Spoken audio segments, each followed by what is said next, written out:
Anime Mount Rushmore. 2. This year has already been one of high tension for the US, but regardless of that, on the 4th of July, Americans come together, get blackout drunk, and proclaim USA is number one, even though that's kinda just what we do every day. The point is though, Independence Day is a holiday, it's a tradition. And exactly 1 year ago today, I released a video called Anime Mount Rushmore. So as sort of a celebration, I'm gonna do another one. Just for reference, this is what last year's looked like. And I know you're looking at that Toradora pic. I'll get into it. I'm gonna be going off the same format as last year, so there's gonna be a movie, an action, a slice of life or romance, and then a random popular genre. I'm also basing my picks off 4 things: popularity, influence, legacy, and iconicness. So chances are there isn't going to be a niche anime on here, it's going to be stuff you've heard before. I'm also going to try to be as objective as possible, but just like the other one, I'll naturally have bias on what I deem more important when looking at different genres or even different mediums. For example, I might find influence to be more important in romance than I do in action, and vice versa. For the most part though, this list is objective, and in my opinion, it makes sense.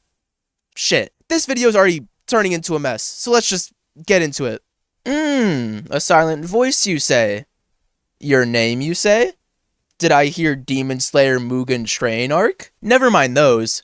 Can I interest you in Spirited Away? It's honestly surprising Spirited Away made it onto this list. Not because it doesn't deserve to be on here, but because it wasn't on here sooner. Studio Ghibli is one of the most popular anime studios of all time, and Spirited Away is its most popular movie. It's the second highest grossing anime movie besides Demon Slayer's Mugen Train, and still remains to be one of the most popular anime movies of all time, according to AniList and MyAnimeList. Anime tends to have a short lifespan, so if Spirited Away is keeping up with everything else over 20 years after its release, then it has LeBron levels of longevity. It's also the first movie Miyazaki came out of retirement to make, which would become a theme for one of, if not the best director of all time. Spirited Away is insanely iconic too, and has a vibe to it that no other anime could ever recreate. So at the end of the day, I don't think it's a question why it's on here, it's why wasn't it on here sooner.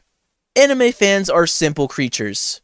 Simple creatures with complex souls. Is it really all that crazy they like Naruto? An anime that's simple on the surface yet complex in reality? I know I'm going to be called biased on this one, so let me just explain the thought process. If it's not Naruto here, it would be One Piece. And not only is One Piece unfinished, thus giving it an unfinished legacy, it doesn't have close to the same influence as Naruto. And that doesn't mean One Piece is bad, mind you.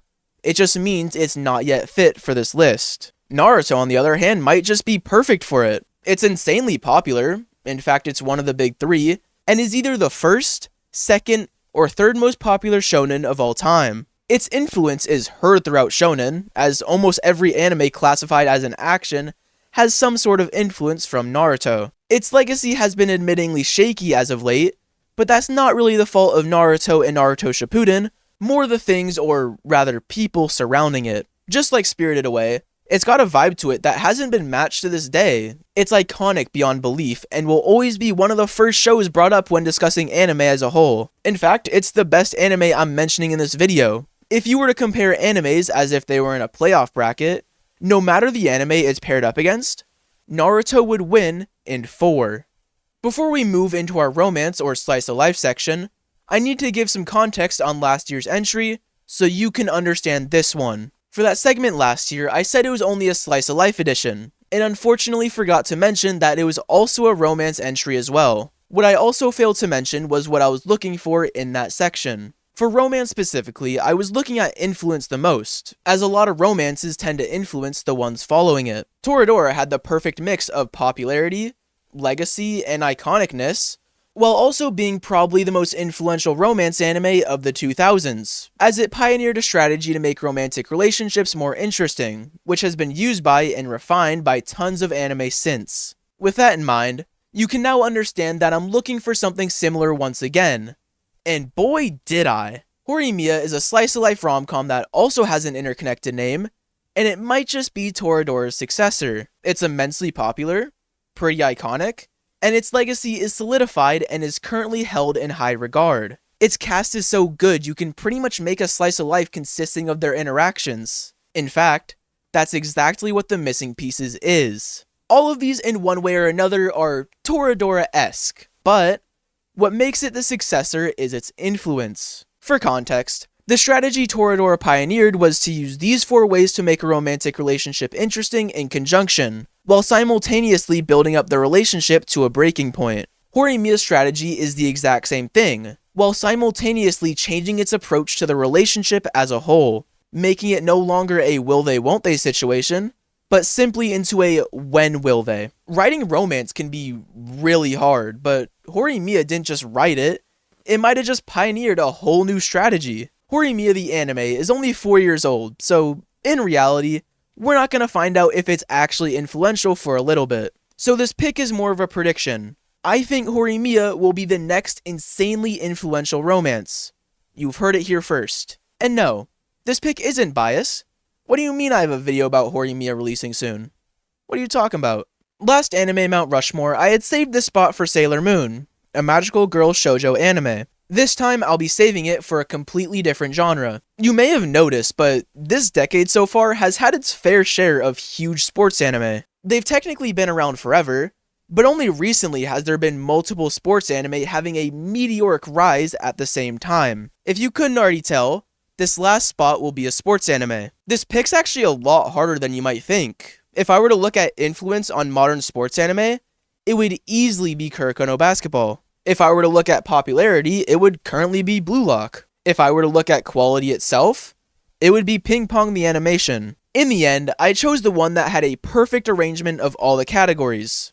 A jack of all trades would be an understatement. Haikyuu, with a very honorable mention to Hajime no Ippo. This was easily the hardest pick to make, but I believe Haikyuu is the best here. It's very popular, very loved, very iconic, and might just be the most influential sports anime to the real world. Since its release, Haikyuu has blown up volleyball as a sport, greatly increasing its popularity. I can't think of another sports anime that's done that. I actually play volleyball in real life, so I honestly have somewhat of a love-hate relationship with Haikyuu as a show. I'll always appreciate what it's done for the sport, like I'll always have high respect for it, but I'll also never forgive it for making people think volleyball's easy. I can't even tell you how many times I've gone to an open gym, got randoms on my team, and had someone who's never played volleyball before think they're the next coming of Hinata. With that being said, the appreciation will always outweigh the hate, so whether or not this last pick is biased doesn't matter. It's the final pick. Thanks for watching. If you want to support me even more than just watching this video, you can become a member on Patreon. As this video is up, I would have put up a video where I reflect on last year's Mount Rushmore, so if you think you'd be interested in that, check it out. I'll also have a behind the scenes of this anime Mount Rushmore, going more into detail of my process behind the picks. And yeah, I don't really know how to end videos, so this video is just gonna end. By the way, anyone watching this video out of the States, you don't have to pay the tariffs for watching this video. I'm just that kind of guy.